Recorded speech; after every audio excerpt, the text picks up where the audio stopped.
अच्छा, मुशाहिद हुसैन सैयद साहब, हम आपसे आगाज़ करेंगे प्रोग्राम का। चूँकि आज कायद आज़म हज़रत कायद आज़म की पैदाइश का दिन है और इसी हवाले की मुनासबत से उनकी शख्सियत के हवाले से हम गुफ्तगू करना चाहते हैं। चूँकि आपके ख़ानदान का बड़ा तल्लक रहा है तहरीक पाकिस्तान के साथ और आप भी बहुत लगाव रखते हैं और इन सारे मामलात पर जो है आपकी गहरी नज़र है। आप नज़रिया पाकिस्तान ट्रस्ट में भी खिताब करते रहते हैं। ये बताइएगा कि आप ने आज के दौर के हवाले से जो आज की सियासत है और जो हज़रत कायद आज़म रहमा की सियासत थी, उसका ज़रा कंपैरिजन करें कि हज़रत कायद आज़म की शख्सियत कैसी थी बतौर सियासतदान। अस्सलाम वालेकुम जी। और मैं समझता हूँ कि मैं by the way vice chairman हूँ नजरिया पाकिस्तान ट्रस्ट का। जी जी। और इस हवाले से हमारी जो नजरियाती तशख़्ख़ुस है वो अपने मैंने वालिदैन से सीखा है, ख़ास तौर पे मेरे वालिद साहब कर्नल अमजद हुसैन सैयद साहब, जिन्होंने तहरीक पाकिस्तान में काम भी किया, मुस्लिम स्टूडेंट्स फेडरेशन में थे, और वो और हमीद निज़ामी साहब कई दफ़ा कायद आज़म को भी और अल्लामा इकबाल को भी मिले थे। तो पहले तो हम मुबारकबाद दें पूरी कौम को कायद आज़म की सालगिरह पर, और शुक्र अदा करें कि उनकी बदौलत हम एक आज़ाद मुल्क के आज़ाद बाशिंदे हैं आज। क्योंकि जो मुसलमानों के साथ हाल हो रहा है हिंदुस्तान में वो आपके सामने है। पहले तो उनकी अचीवमेंट देख लें कि स्टैनली वॉलपर्ट जो प्रोफेसर थे अमेरिका के, उन्होंने क्या कहा कायद आज़म के बारे में कि दुनिया में वाहिद शख्स है जिन्होंने एक मुमलिकत का क़याम किया, नेशन स्टेट। उन्होंने तारीख का रुख तब्दील किया और जोग्राफिया भी आलमी तब्दील किया, और ये किसी और लीडर को ये एजाज नहीं है। तो जहां तक आपने बात की कि कायद आज़म की जो पासदारी करते थे कानून के हवाले से, मैं और रूल्स और रेगुलेशंस और कैसे वो उनके लिए डिसिप्लिन का था, तो मेरे वालिद साहब ने मुझे बताया था, वो और हमीद निज़ामी साहब कायद आज़म को मिलने गए। कोई ये 1935 से 36 की बात है। ये दोनों स्टूडेंट्स थे इस्लामिया कॉलेज के, और इन्होंने कहा कि हमने दावत देनी है कायद आज़म को कि हमारे कॉलेज में आके एड्रेस करें। तो कहते हम गए, वो फ्लैटीज में ठहरते थे कायद आज़म लाहौर जब आते थे। तो उनके सेक्रेटरी थे एक मिस्टर लोबो, एक क्रिश्चियन थे। उनसे बात की तो उन्होंने कहा कि mister Jinnah is very busy.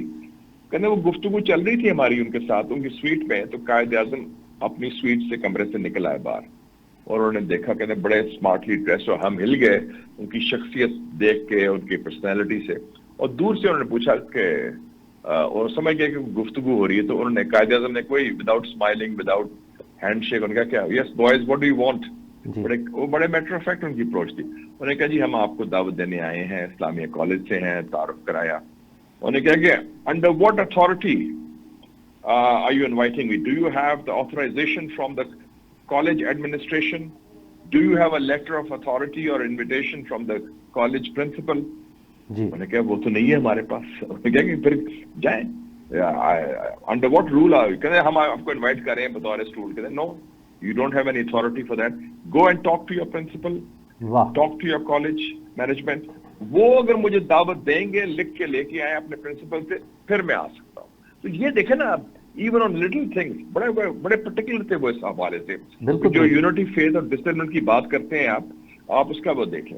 फिर आप देखेंगे कायद आज़म को आप लोग कंपेयर करते हैं, और हिंदुस्तान ने प्रोपेगेंडा बड़ा किया है गांधी के बारे में जी। आप देखेंगे असूल परस्ती कायद आज़म की। मैं 2-3 वाक़यात आपको सुनाता हूँ।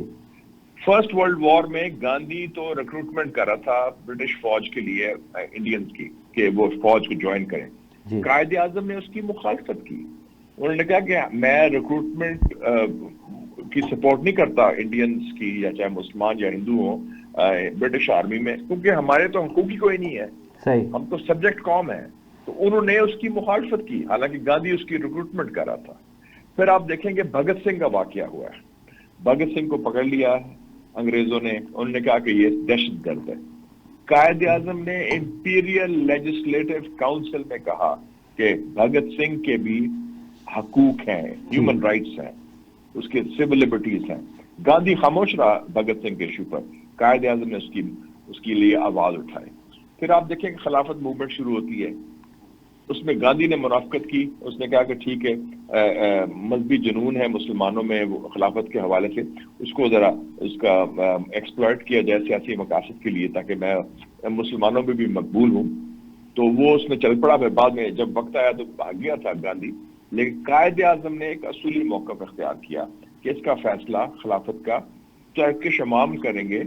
और जब मुस्तफा कमाल अतातुर्क ने खिलाफत खुद ही खात्मे का ऐलान कर दिया 100 साल पहले, तो कायदे आज़म ने कहा कि ठीक है। और कायदे आज़म खुद मुस्तफा कमाल अतातुर्क के बड़े फॉलोअर थे।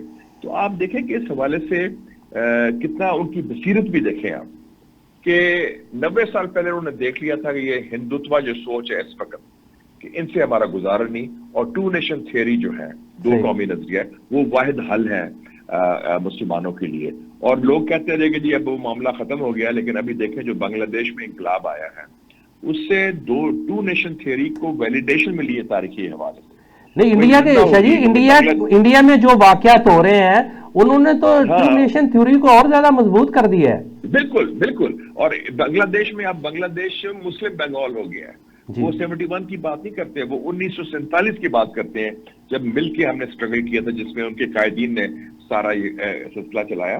तो उसमें कायदे आज़म का जो किरदार, कायदे आज़म की क़यादत, कायदे आज़म की सोच और कायदे आज़म का असूल परस्ती और कानून की जो बालादस्ती के हवाले से मेरे ख्याल में ये बेमिसाल है, हम मुस्लिम दुनिया में भी और बड़े सगीर में भी। तो वो हमारे लिए तो वो एक रोल मॉडल है। जी बिल्कुल। और ऑफ कोर्स जो इंटेग्रिटी थी उनकी, पर्सनल इंटेग्रिटी, कि आपने अब तो आजकल सारे और ये भी देखें कि पाकिस्तान बनने के बाद कायदे आज़म की खानदान ने कोई फायदा नहीं उठाया पाकिस्तान बनने से, ना लियाकत अली खान की फैमिली ने। हमारे होता है कि मुशाहिद हुसैन सैयद साहब, उनके खानदान ने फायदा क्या उठाना था? उनकी प्रॉपर्टी पे खुद, हजरत कायद की प्रॉपर्टी पे तो खुद कब्जे हो चुके हुए हैं, हुकूमत वो नहीं संभाल के रख सकी। सही मैं कह रहा हूँ, गुलबर्ग में उनकी प्रॉपर्टी थी।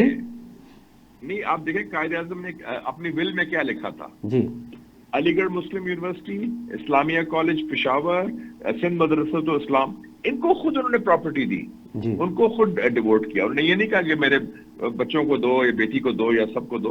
तो उनकी सोच क्या थी तालीम के हवाले से, एजुकेशन, और जो एजुकेशन इदारे थे उनको उन्होंने सपोर्ट किया। तो ये बिल्कुल सही आपने कहा कि उस हवाले से कायदे आज़म के लिए हम तो, मैं समझता हूँ कि हम जितना उनका शुक्र अदा करें वो कम है, क्योंकि उनकी बदौलत हम आज आज़ाद मुल्क में रह रहे हैं।